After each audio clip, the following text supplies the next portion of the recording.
Good afternoon, and welcome to the City Club of Cleveland, a citadel of free speech in America, located in downtown Cleveland for 97 years. My name is Jan Roller, and I'm Vice President of the club.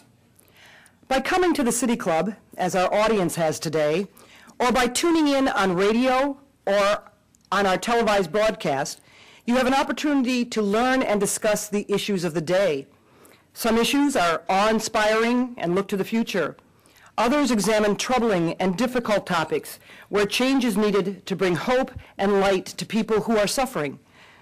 Today's topic is domestic violence, an issue that touches far too many and that we are all aware of. If not by knowing the emotional pain of a coworker or friend that they encounter at home, or from the headlines splash across the plain dealer just recently when the Cleveland Clinic performed the first face transplant of a victim of domestic violence when she was shot in the face. Here to talk to us today is Victor Rivers, a victim of horrific abuse as a child, who has risen above that torment to become a successful television and screen actor and national spokesperson for the National Network to End Domestic Violence. He once described himself as a 6'2", 220-pound homicidal and suicidal gang member who, with the help of others, was able to become senior class president at Miami's Coral Park High School, a scholarship athlete, and a contributing member of the community. He received his scholarship from Florida State University, where he obtained a degree in criminology. In 1977, he was drafted by the Miami Dolphins. With his signing to that team, he became the first Cuban American to play with the Dolphins, making him a revered local celebrity.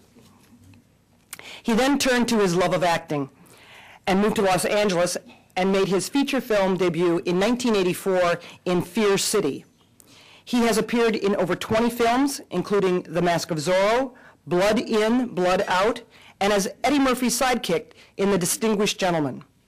He has also appeared on acclaimed TV series such as Ken Burns' The West on PBS, Star Trek Deep Space Nine, CSI Miami, and 24. In 2000, Victor took up his work with the National Network to End Domestic Violence, and since then has lobbied Congress on behalf of the Violence Against Women's Act and tirelessly crossed the country to help others by talking about his experience as a child abuse survivor. We are very happy to welcome Victor Rivers to the podium today. He's an inspiration to all of us, and especially to those who still suffer in silence from domestic violence. Mr. Rivers?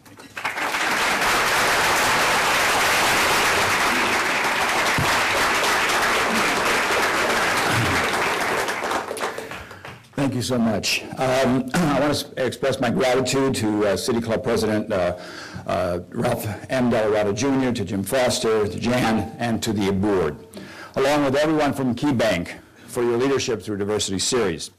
It is really an incredible honor for me to be here at the Citadel of Free Speech, where for nearly a century Americans and many around the world have come to listen to speakers who represent a phenomenal diversity of backgrounds and ideas in creating a dialogue about the most pressing issues of the day.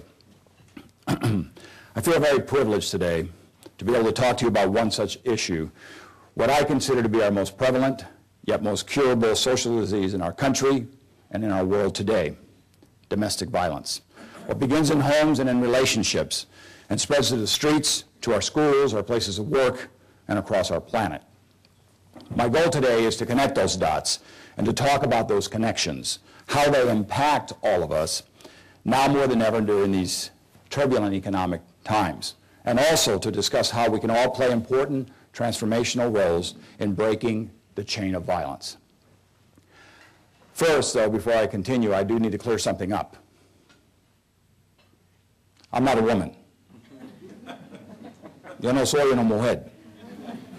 Now, that may be stating the obvious, but even after 9 years of speaking out against domestic violence, I'm still often asked, yeah, but isn't that strictly a woman's issue?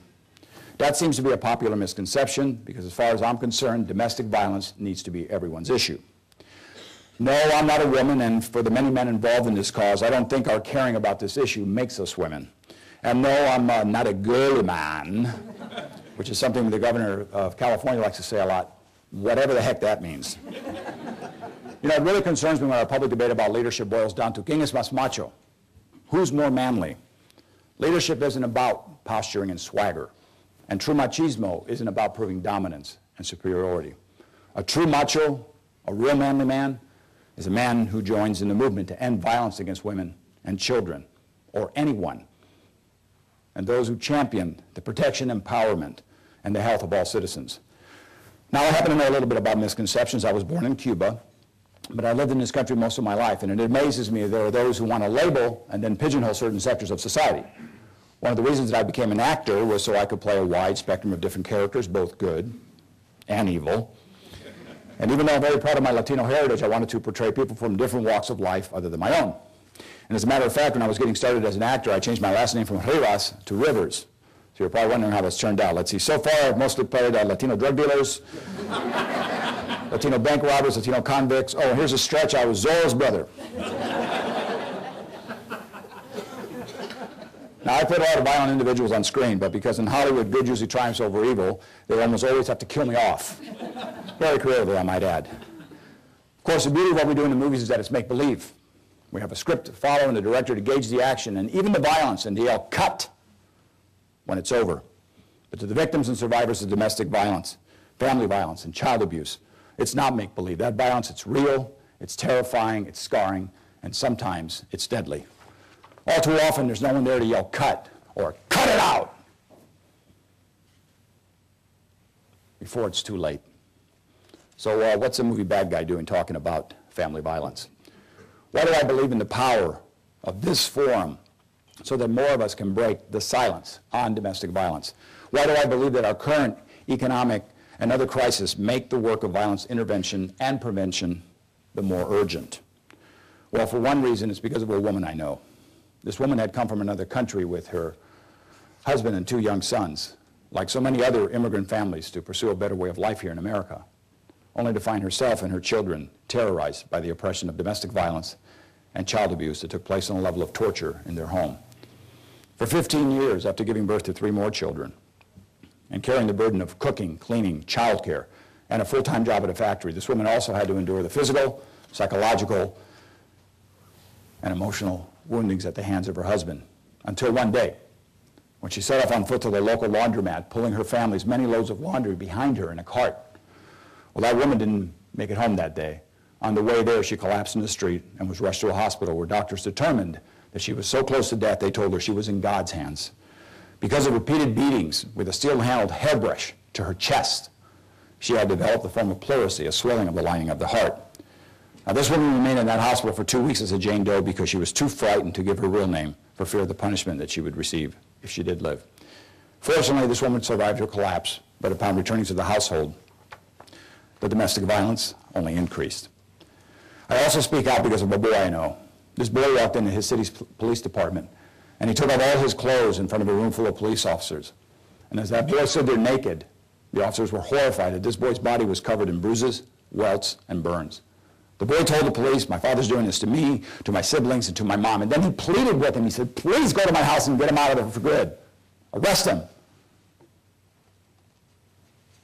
What the police said they could do was to have the boy sign a formal complaint. And they would put him in the car, drive him back to the house, and they would talk to the father. The boy said, you don't seem to understand. If I do that and you don't arrest him, he's going to kill me when you leave. They said there was nothing more that they could do, that it was a private family matter. Well, that year was 1967, and that boy I'm talking about was me. And that woman who collapsed on the street, that was my mother. That nightmare was life for me, for my siblings, and for my mom. Now, to the outside world, we appear no different than any other immigrant family trying to make it in this country. Certainly, my father appeared absolutely normal. He had a great command of English from his schooling in Cuba. He was friendly, handsome, a real charming guy. But inside our house, behind closed doors, lived a much different person. I don't remember my father ever hugging or kissing my mother. My mother was forbidden to hug or kiss her sons because it might turn us into sissies, so my father said.